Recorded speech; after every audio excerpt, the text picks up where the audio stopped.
814 podcast. And I don't know if we've ever talked to you guys as listeners at a lower point in the Toronto Blue Jays season. But positive side, the gang's back together. The band's back together. Nice to have Cali Boy, Surfer Boy. It's surprised you're not wearing a fucking hookah necklace. Jeremy Roach is in the building. Jeremy, do you want to address the nation? How are you feeling? Because a lot of people are saying since your absence, the season went down to shit. So I'd love to have an some sort of addressing of that. Yeah, I deeply apologize for my showing. That was back to original JR when the real truthers came out. And you know what? Some people actually messaged me personally, were wondering when I was coming back on. I talked to a couple people, but yeah, I mean it's a pretty low point, so I had to make a showing. Uh, there was there was a time where I was gonna film on my kitchen table, which would have been probably just the worst view you'll ever see in your life. So at least we got a desk set up now, so we're ready to go, ready to fire. JR and Avery, how are you, man? I mean, the you got no hit this weekend. Yeah, Sick fucking coach Avery Montoyo. How He's are you pitching feeling? coach, man. He's the pitching Oh, coach. it's on the entire staff. Lead from the front. yeah, I'm pretty sure we had two hits in that game, so I don't know where the no hitter. There was a hit for sure. But Because you yeah, guys had 2 runs, I saw. yeah. So I wanted to dissect that. How does that make sense? a lot of walks, I think, but yeah, just couldn't hit the first guy. Hats off to him. Second game, might have gone worse than the first. We blew a 7-run lead in the last inning. That sounds awfully familiar, like a team we root for last It was October. 8-1. Yeah. That a boy, Avery. Good way to I mean listen.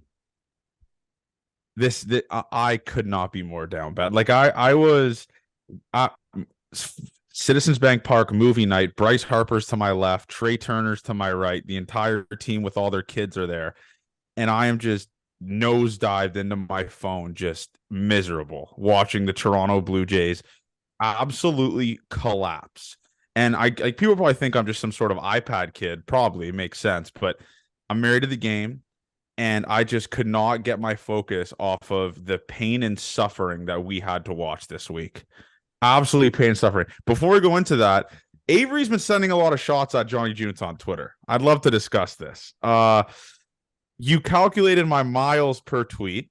You silenced me. You tried to put a muzzle on me, and then you pull up a Google ad about my hitting lessons. So No, let's no, just so I didn't put that. I didn't put that up. Someone else sent that to me. okay. But what happened there?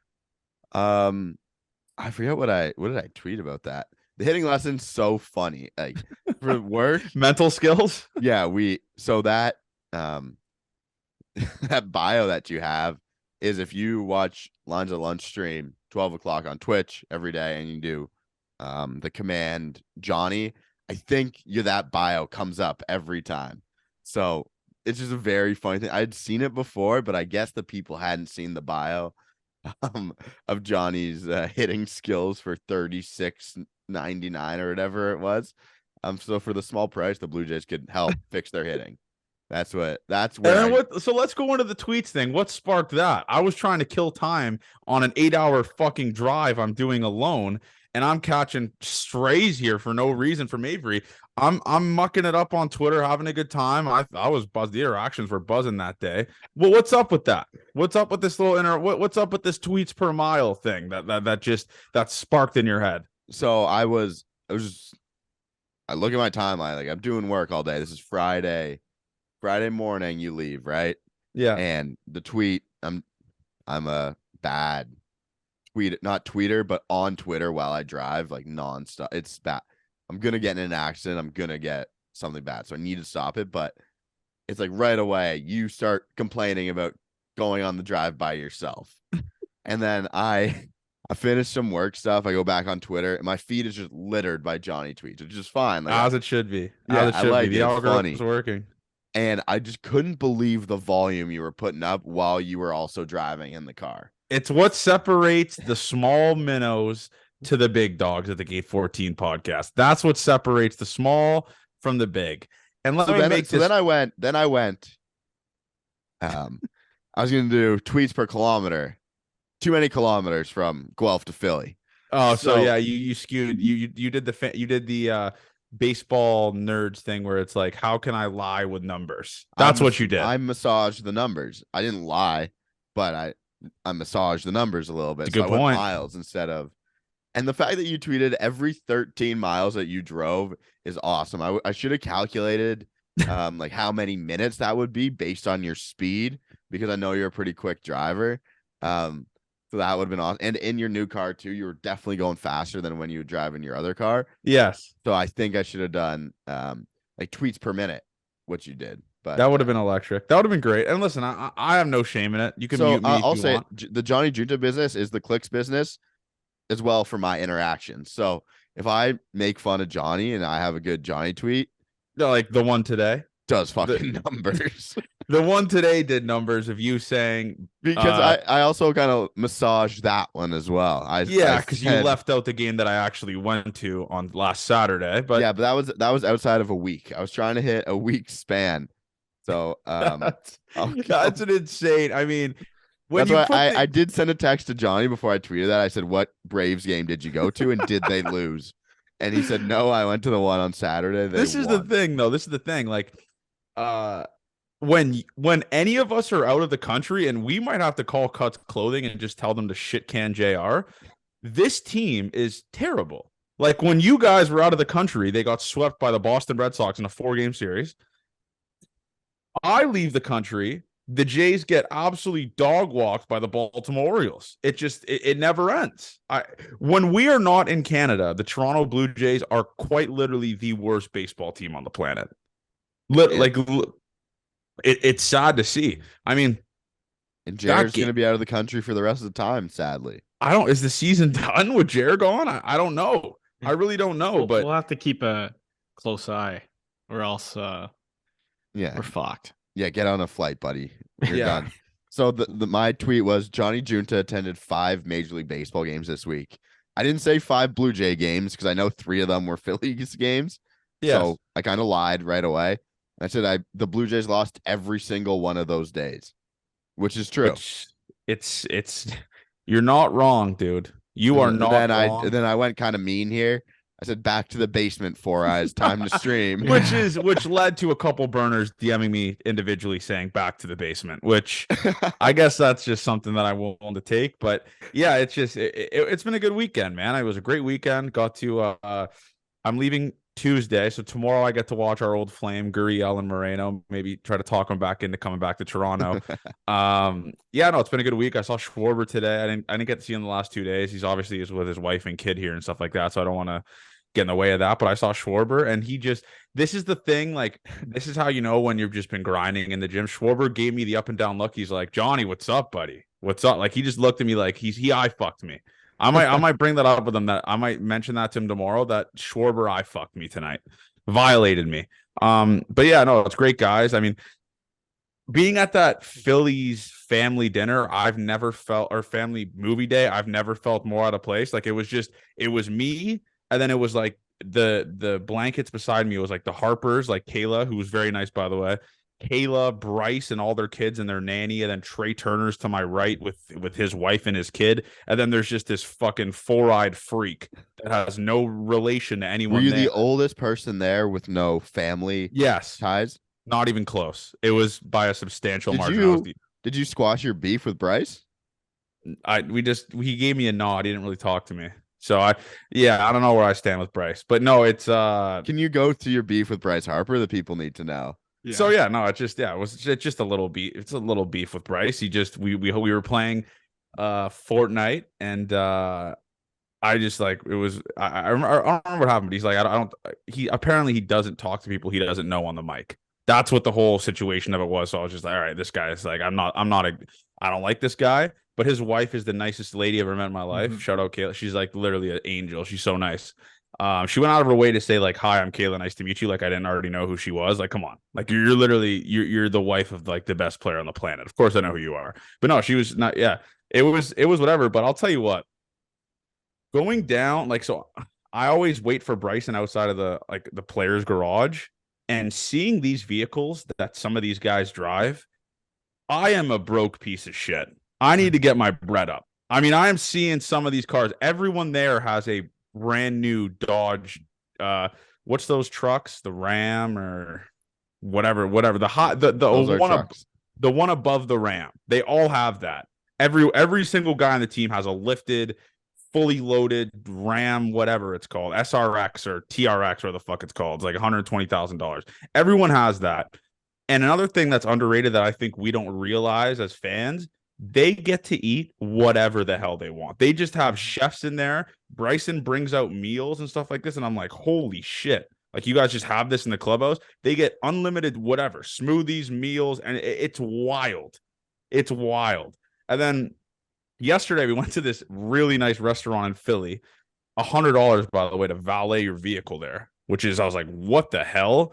And and we're eating there, and I'm just like, I'm looking around like everyone's in suits, everyone's all that. I'm wearing like just this nice H&M t-shirt, and I'm just like, I've never felt more out of place. Like, we need to get our bread up. We're broke boys. The Gate 14 pod, once it gets sent to the moon, once things start moving forward for us, no more of this little weasel restaurants, Avery, on road trips. We're eating at the top of the top, $100 valet, leave the dude the bill and just fucking leave.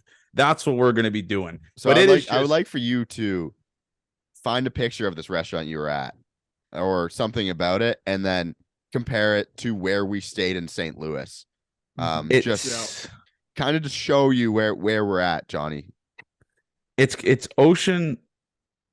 I think it's called the Ocean Restaurant. Did you act professional in the Oh, restaurant? I was very professional. I was very professional. Because I will be I honest could with you. see you making comments. No, I didn't make any comments. You can ask Bryson. I think that's one thing with Bryson. Like, in the back of Bryson's mind, he's probably just like, Johnny, just please act respectful. And little I know I'm respectful. Like, I was just perfectly fine in the restaurant. I was a class act, good guy. Took my hat off when we were at the table. I just, obviously, like, I was raised as a good Italian boy. But yeah, just like, I just feel so uncomfortable at these places because I know in the back of my mind I'm in my mother's basement screaming at Toronto Blue Jays games. And I'm just like, these people probably like, who the fuck is this guy? It was great food. I will say that, great food. And maybe JR, because JR is more like substantially more rich than me and you, Avery. At these rich restaurants, do you also see that the proportions are substantially smaller on the meals? Like, you'll order a salmon and you'll get like a quarter of a salmon on top of like That's why rice. rich people are so skinny, man. They do cocaine and they have no fucking portions to their meals. That's something I noticed. Crazy. But it's true. I mean, that comment of saying I'm substantially more rich than you guys is absurd to say. And JR would never go to those ritzy places to eat. If you know, no, like, I love going. Moose. I do agree that if I had money and I could go eat anywhere, like going to a steakhouse often would be like, I wouldn't want to go to, like, I don't know, anywhere other than a steakhouse, like high end, really. Like you said, I think the portions get much smaller at those restaurants. Like, I just went to the Cheesecake Factory, and that's like the polar opposite. Those portions are just fucking massive. So Chris came to California, and you guys went to the Cheesecake Factory. Okay, there's something with LA, and they just love the Cheesecake Factory. It's I really don't get it. I don't get it, but I mean, look, we had it and it was pretty fucking gas. So Jared, we haven't seen you in weeks. I need to know how the cross country road trip from Toronto. Yeah, because you got into Zins, right? You're a Zin guy now. Where are we at with this? I'm hearing you're a Zin guy. Yeah, I'll break it down. Like, I'm not gonna go too into details, but pretty much is we drove to Chicago. Wrigley is unbelievable. Like, you can't match it. I mean, they get after it. Like, it's literally a bar hop, like bar crawl, like outside. And like, we went out after, and this place felt like it was a Saturday and it was a Tuesday, like live music, like everyone just getting after it. So like, it was crazy. And Wrigley, what's surprising that you might not notice is like, there's so much space with the seats. You get so much leg room there, which it kind of shocked me. I think the opposite though, Which because is it's an the older stadium, right? You would think the opposite, but it was so surprising. The only downside of Wrigley is you can't like walk around. Like, you can't really walk around and watch the game. Like, you can't go to the outfield if you want to go to the outfield. You need seats there. The outfield is probably the best seats in the house. Like it's cool. Like there's just so much tradition there, and you can even tell like the players like take it in. So Wrigley was awesome. Then we went to Omaha, which nothing was there. We drove by the World Series field, which was bigger than I thought, to be honest. I didn't think it was that big from the outside, but driving by, I was like, holy fuck, this is like an actual stadium. And then we went to Denver. We just saw the outside of Coors Field. It looked really cool, like the way where it was located. Yeah, and then I've been there before. drive from Denver to Vegas was absurd. Like Scenic? Yeah, like crazy. Like you go through a blizzard and they have like six clouds like ready to go, and then next thing you know, it's like 30 and sunny. Like it's wild. And then that's when like, I just took a Zen.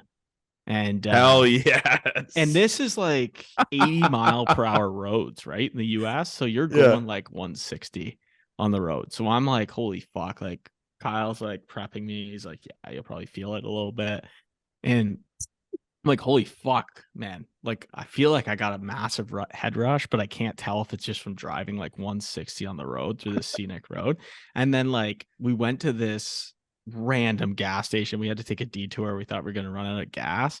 And I got out of the car, and no joke, I felt like I was blackout drunk. Like I was stumbling out of the car. And I just realized that I just had a massive head rush, but I was like actually like had to hold on the car when I was getting the gas. Like that's how fucked up this Zen got me. You're not a nicotine guy though. No, I'm not a nicotine guy, but I think I'll have to try it again. You got to be a Zen guy. I'm telling you, there's nothing more nails than throwing in a Zen. Well, I mean, you're a big coffee guy. I feel like it could give you some little. I feel like I think the Zens would help with like if I really needed to get down and work. Like that's why nicotine could help. And then we went to Dodger Stadium. Dodger Stadium was cool. Worst location you've ever seen in your fucking life. Oh yeah, that's what everyone says. Though. It's terrible. It's true. Everyone misses half the game. That's kind of cool. Petco Park was up there competing against Wrigley. Because it's like nice, eh? It was so nice. You can walk around, and then they have this gas lamp area where we went out, and it's literally just streets blocked off and just bars, and you just go to bar to bar to bar. It's sick. No, yeah, so dude. Petco's sick. Musgrove, yeah. Petco's sick. Yeah, no, I mean, it's been a good week for the boys. I mean, I just had dinner with Alec Boehm and fucking Brandon Marsh. By the way, class acts. All time guys. Midwest tough, man. Midwest tough. I might have been the better college player in that city at the same time. But yeah, Alec true. Boehm I did pull up your stuff. We're going all over the place this pod, man. You got Johnny's in Philly, Avery's in fucking Windsor, Miami. Yeah, I don't know what. I went to whoever owns the Bull and Barrel and said for the boys to come out. I was there last night doing beers. So you didn't want to DM him? So you just I forgot who the guy was. I was gonna send out a Avery doesn't care about the followers, everyone. Let me just make that clear. I don't think Abe though was prepared to go to a club. By the way, I just want to say this. The DM, like, I respect our listeners because they treat the Gate 14 DMs like a public forum, just rant away. Our DMs have been fucking insane. And if you think I am going to answer every single DM we get now, because Avery knows that he has access to the Instagram. He probably sees it. I answer a lot of the DMs. I try and answer some too, but there are so many. Maybe we should set up instead of a Discord, maybe we should just DM us a Reddit where they can post and then the other fans can see, because like you're right, it is literally a Reddit forum. Well, we have a Discord, and I think I might make a channel that is like questions for the episode. So that might be a good one. That might be your way to get on a Gate 14 episode, and a way for us to have a little more until we find out how to do voicemails. Voicemails is going to be huge for this podcast. Yeah, I think it'll be like so funny. It'll be like Mike. Like imagine the voicemails right now. Like let's go into it. I guess. Fuck it. Toronto Blue Jays are cat shit. Absolute disaster class. I want to die. I've never been this depressed in my life. There's not really much worse to say about this. Friday, you get absolutely just the offense is, as Frank the Tank says, feeble. Just terrible, terrible offense. Jays put up a 2-spot on Kyle Gibson. Shout out Kyle Gibson, who obviously just carved this team. Jays put up a 2-spot. The Jays with runner and scoring position on this road trip, I believe in the last 5 days went, I don't remember what the stat was, like 5 for 50 or something along those lines.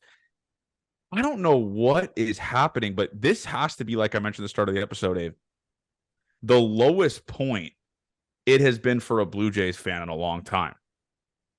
Because Vladdy in the clutch has been dog shit. Bo Bichette did nothing in the clutch today and all the other days. George Springer's grounding into double plays with the bases loaded and no outs or 1 out, inning-ending double plays. This is horrible to watch. Horrible. 2-11 in their last 13 against the AL East. So 2-11. This is about, if this continues for the Rays series, it should be like a detrimental stretch of baseball, because what you need to make up on the East is way easier when you're facing the teams that you need to make ground on. Like it's happening before your eyes. You don't need to wait for them to lose. You're playing the team. That's how you make up ground. And we have lost a substantial amount of ground at this point. It's hilariously bad. And what can you say about runner, like not hitting with runners in scoring position? It's how is that different from no runners on trying to get on base? To me, that's like home road splits. Like it just happens, but I don't understand necessarily why. We could come up saying the approach is bad. I think that's kind of a cop out to say that, because it's the only thing we really know is that we could say the approach is bad, and we could look at the numbers and say it's bad as well. But someone's got to step up. The team at bats, old school baseball type of thinking's got to happen at some point to fucking ground out to second base with a runner on second and none out.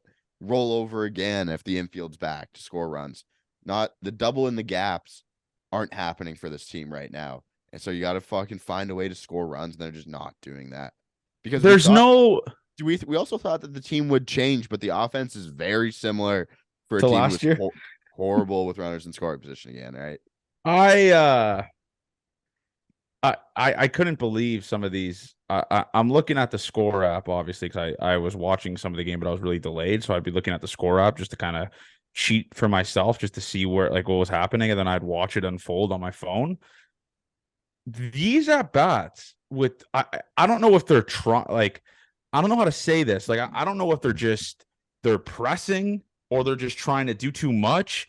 But you have guys like Vladdy, and a lot of the people have tweeted at me his stats in late, like after the 8th inning. And this year he's hitting below 150 after the 8th inning this year. It's just, they're pressing. I mean, you got guys like George Springer hitting into double plays with the bases loaded.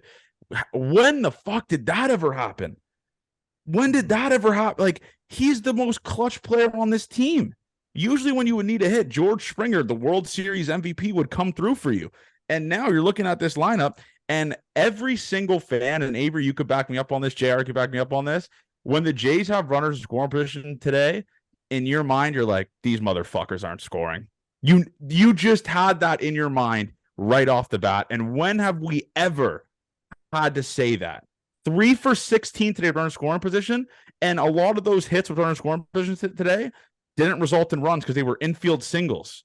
So it's like, there's just no light at the end of the tunnel right now with this offense. And even John Schneider saying, like, I've had enough. No shit, we've had enough, John Schneider. How do you think the fucking fans feel? It's been bad. It's been terrible. I mean, Brandon Belt is second on the team in OPS plus in the month of May. Great. And Kevin Kiermaier's first. This is where we're at right now. So it is bad runners in scoring position wise. They rank 24th in average with runners in scoring position. So not good. Let's go. Weighted runs created plus 19th, 95, below league average runners in scoring position. And then we look at Vlad. It's not that bad. He has his best average with men in scoring position, 316. Lowest weighted runs created plus of 129 with runners in scoring position. I think it's just a bad spell that we like to It's like, oh, woe is me. This is happening, right? Oh, we can't score again. This team has always sucked, and we're low, pretty low in the league. How do you blame that on a hitting coach? That's my thing. I don't understand. Mhm. And I said a lot of the jokes. Not that is a bad thing to say. You're allowed to say fire. Well, the that's hitting his coach. job is hitting. So that's the only guy you can I necessarily put the blame to would be Guillermo Martinez. But like only blaming him and not blaming, and let's be clear here, Avery. Let's make this very clear. What impact does the hitting coach have? These guys are professional hitters. Coach and your team could be fine, probably. These guys are professional hitters. Do you think Guillermo Martinez is saying to Vladdy, change this up in your swing, and Vladdy's going to listen? No, Vladdy knows how to hit. You think he's saying that to Bo Bichette? You think he's saying that to George Springer? It's time we start holding the players accountable and not blaming Guillermo Martinez, dude. What the fuck? What are we doing? What a weird hill to die on to blame the hitting coach. So I think he probably the Jays fire him. What does that do? What does that do? Do they all of a sudden start hitting in scoring position if you fire Guillermo Martinez? Is that what happens? Yeah, he doesn't really change the pitch selection, what we're swinging at, right? Yeah, that's great. Because like when the hitters, so like most of them were hot early in the year. Like he's not telling them anything at that point either. So when it's going bad, you got to give it like 2 weeks till he actually has to step in and help with their swings. Like also they're just big leaguers. Yeah, it's like grown men. Like I bet you if we asked like 10 major leaguers, 5 of them would say they haven't listened to a word their hitting coaches told them. And a lot of the time the hitting coach is just going over game plans. Game plans of what the pitcher is going to throw to the guy. He's not like tweaking a swing, a Vladdy's swing. I can almost guarantee half of them don't get their swings tweaked in season too. Yeah, I bet your swing in season is a recipe for disaster. Some people think it's like minor baseball, where like your coach is soft tossing you and just being like, "Hey, let's change that.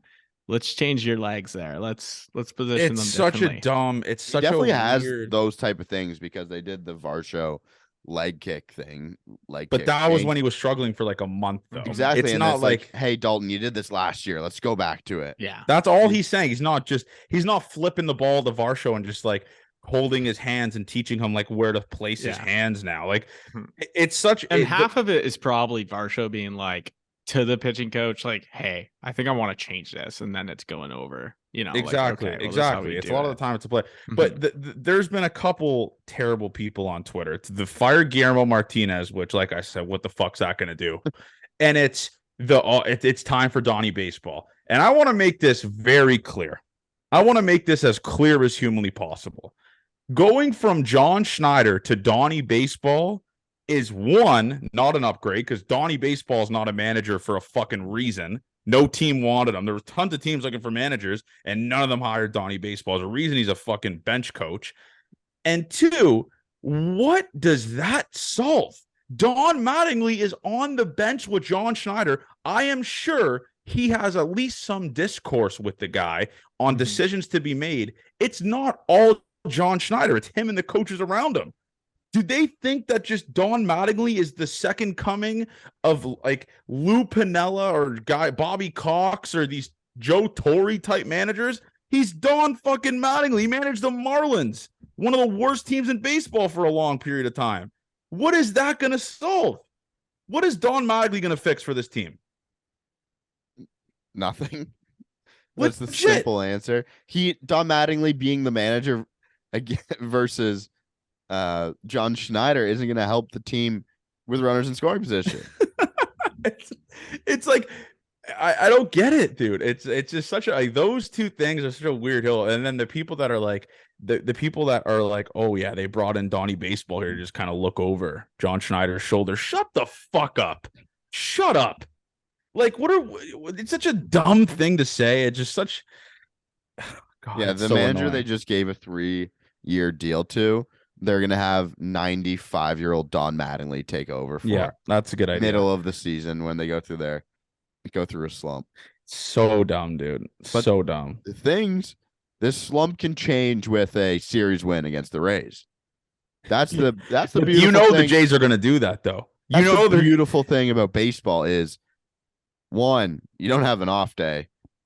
Either this is going to spiral out of control where it affects the season greatly, or we're back on track by Thursday. That's the beauty thing of the Toronto Blue Jays.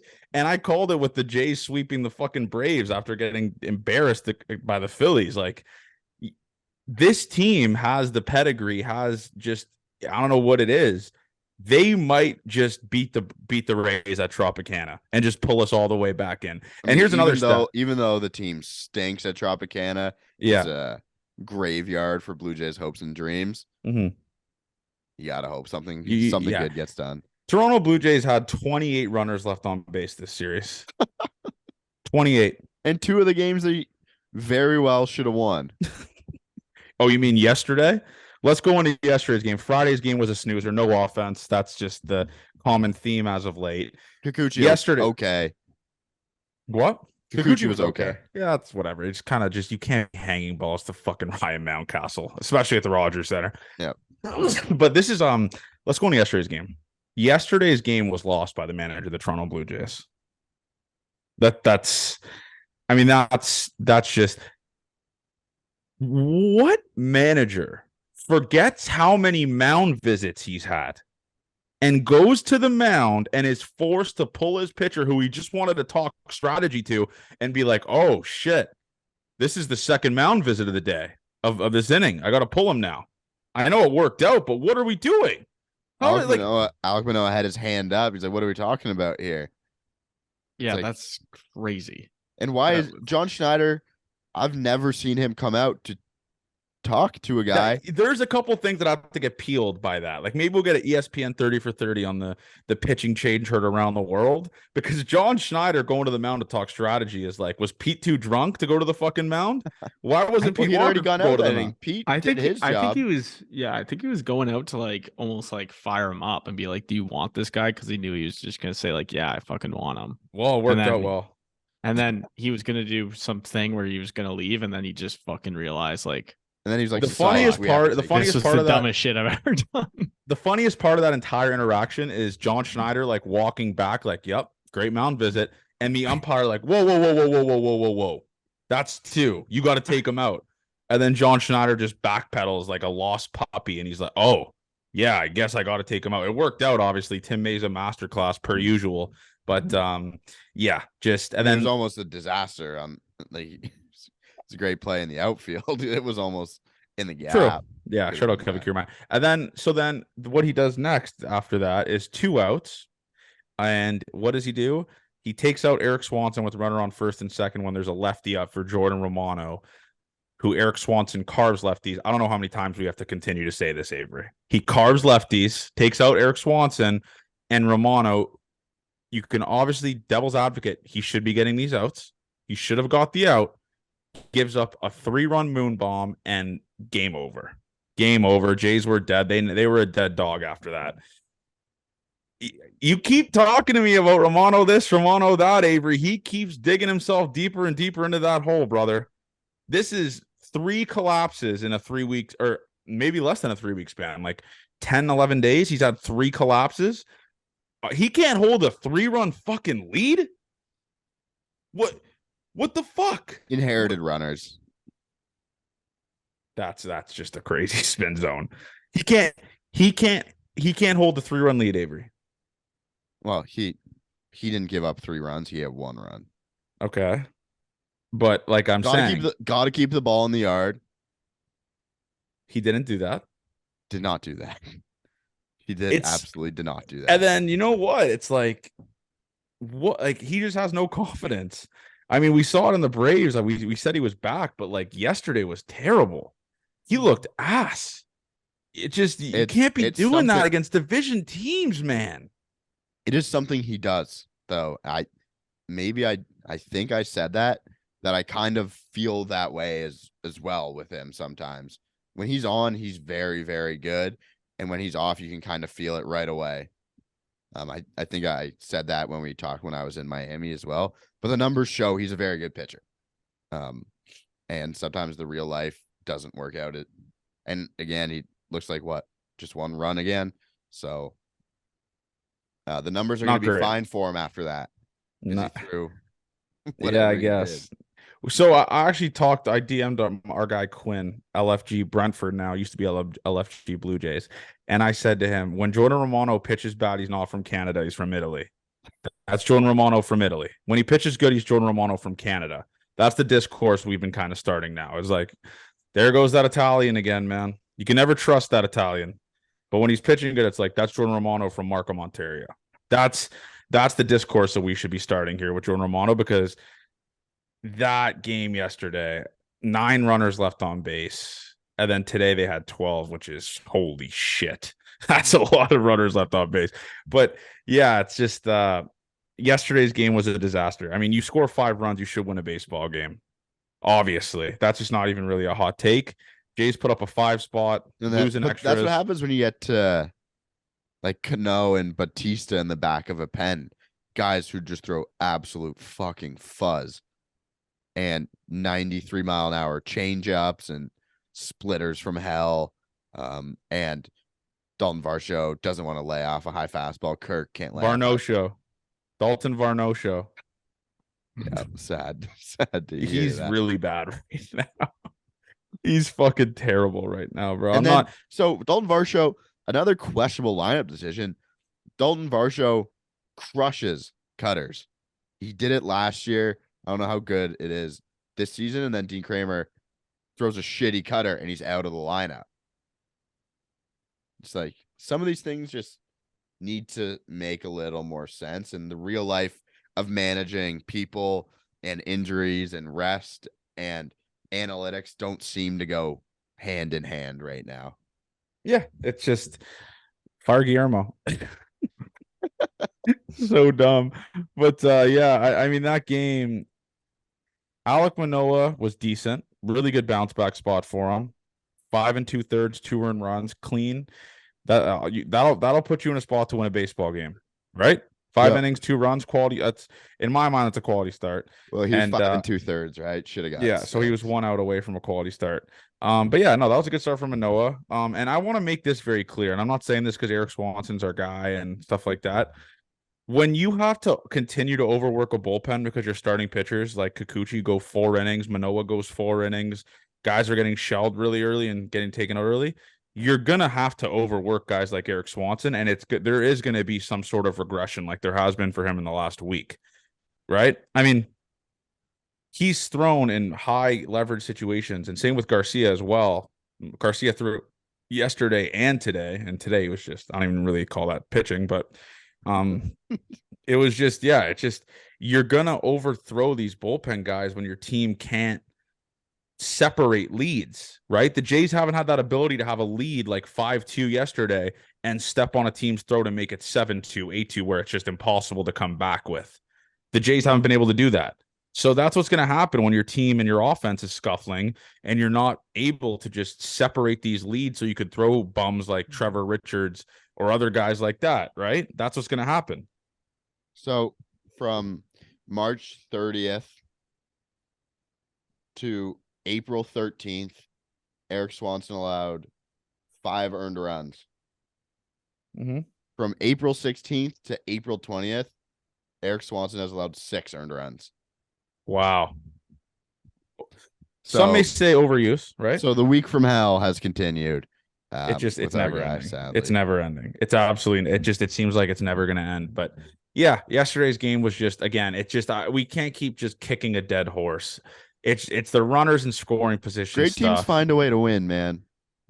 And I'm so tired of the people saying, like the people with the it's early shaming and like it's early. You got to understand, last year, fine, you can get away with saying, oh, it's early. Now you can't really, with the minimal amount of games you play the AL East.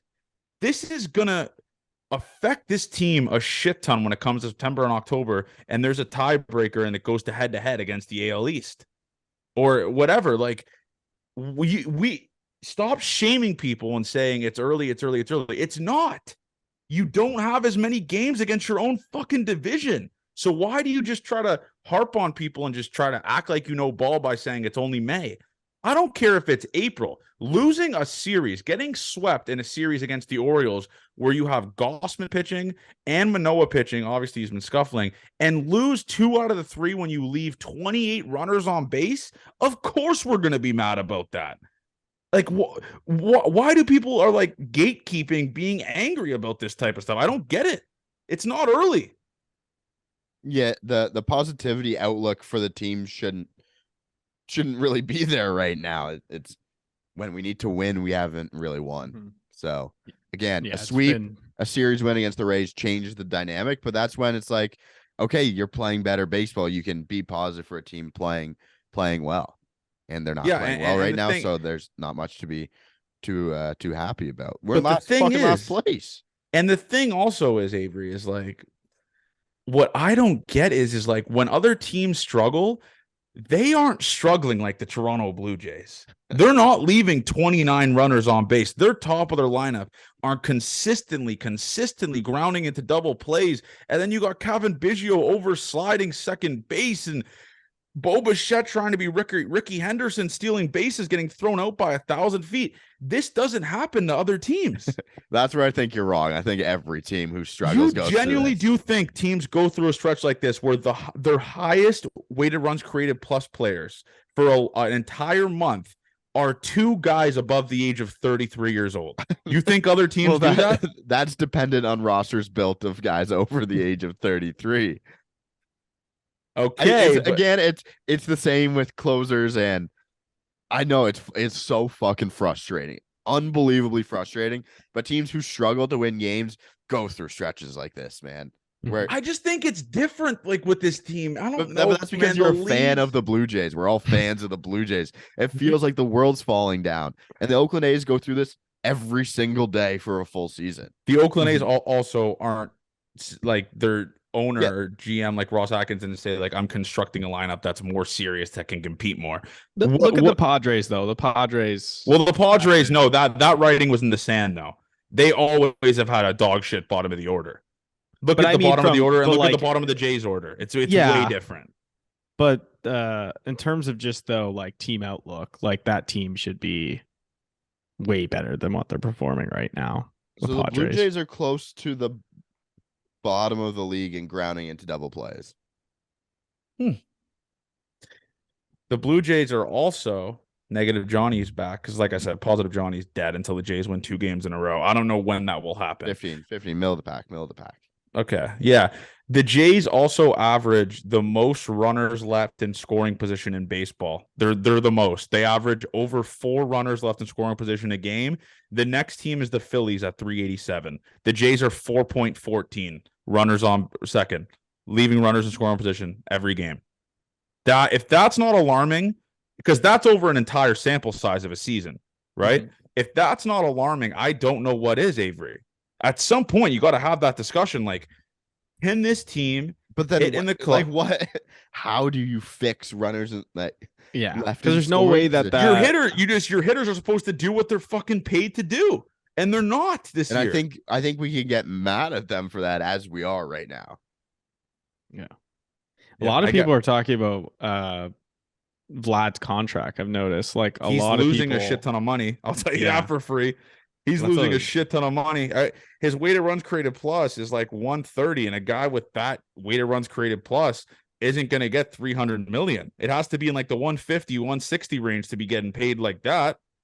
And he, like I said, again, you had yesterday first and second, bottom of the 9th for your 2, 3, 4 guys, and you don't score.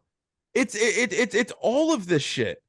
Like, that's what I'm saying. This is one of the worst stretches I can remember. This is terrible to watch because you don't even have false hope. At least before you had false hope when there's runners scoring, because you're like, oh, maybe the Jays will score these guys. Now, as a viewer, as you're watching every game, runner first and second, no outs for the Blue Jays. You're like, how are they going to not score now? What's the weird way they're going to mix in not scoring a run right now? How are they going to do that? That's where we're at right now, Avery.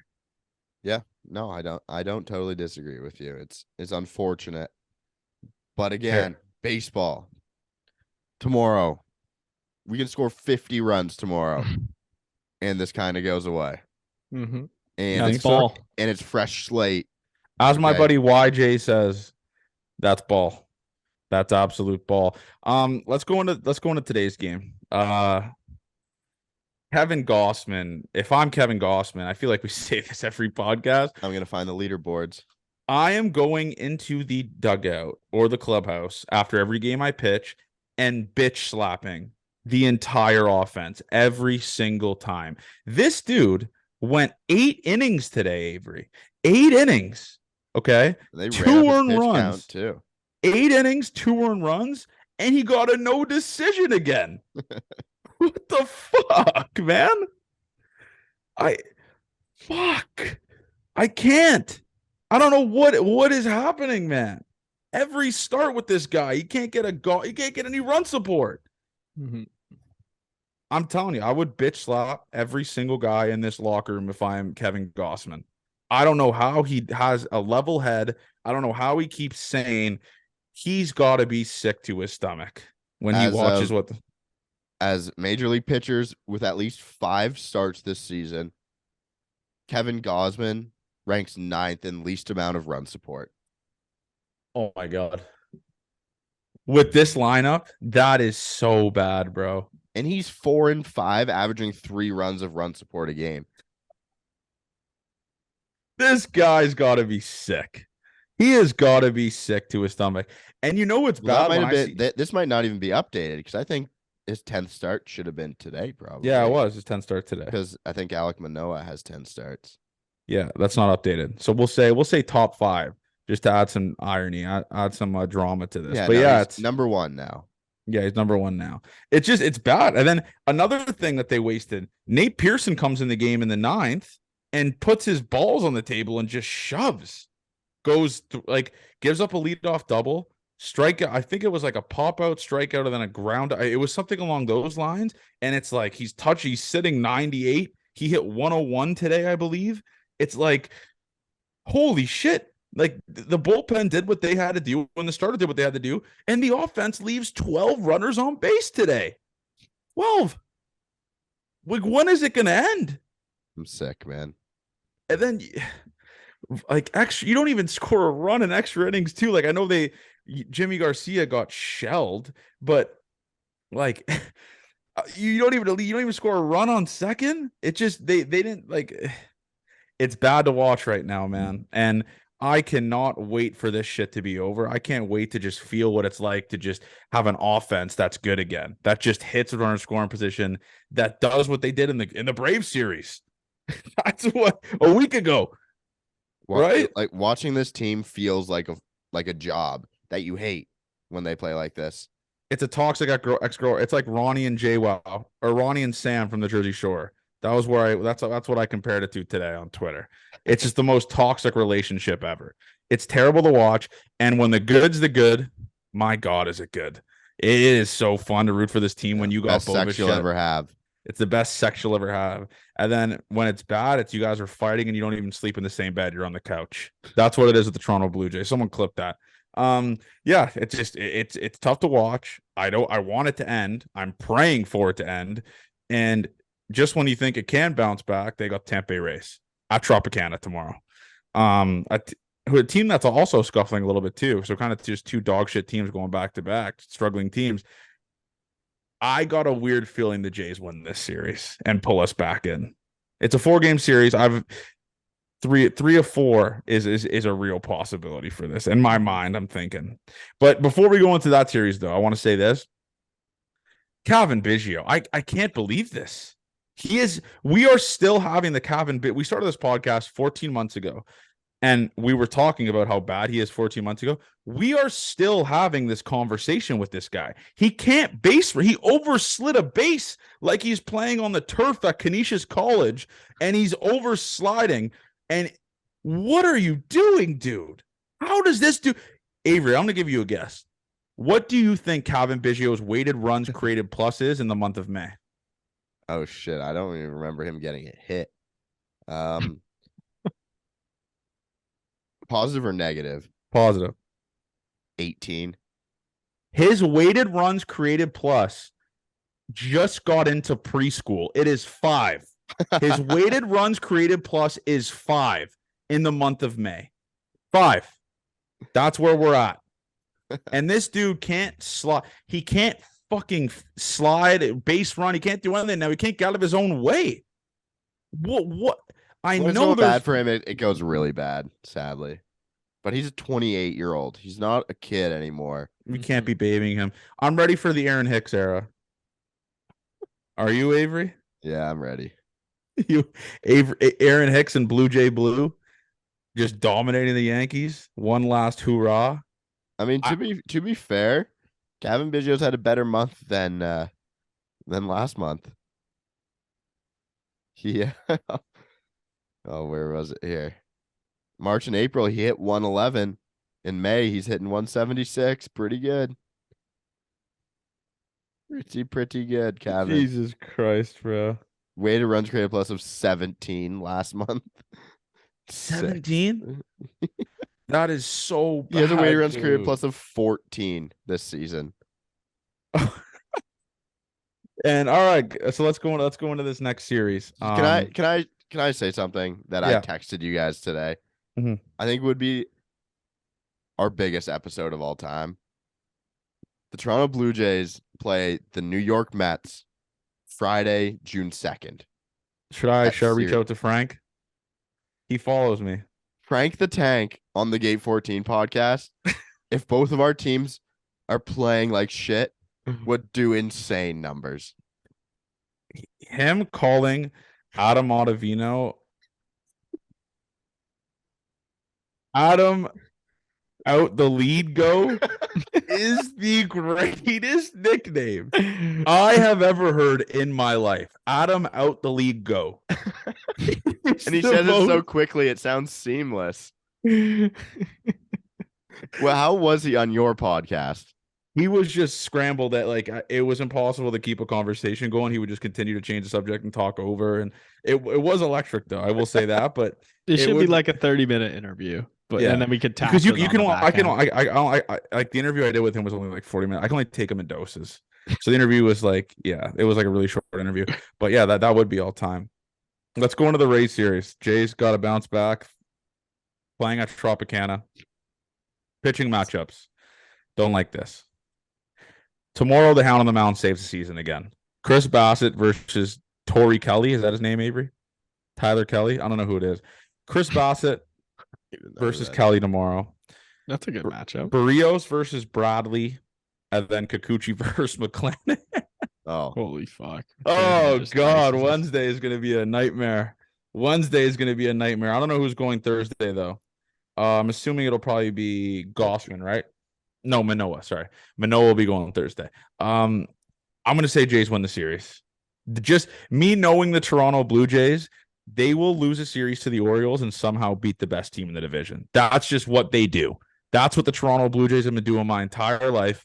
They win games they have no business winning, and they lose games they have no business losing. So that's why I'm going to say the Jays win the series 3-1. That's what's going to happen.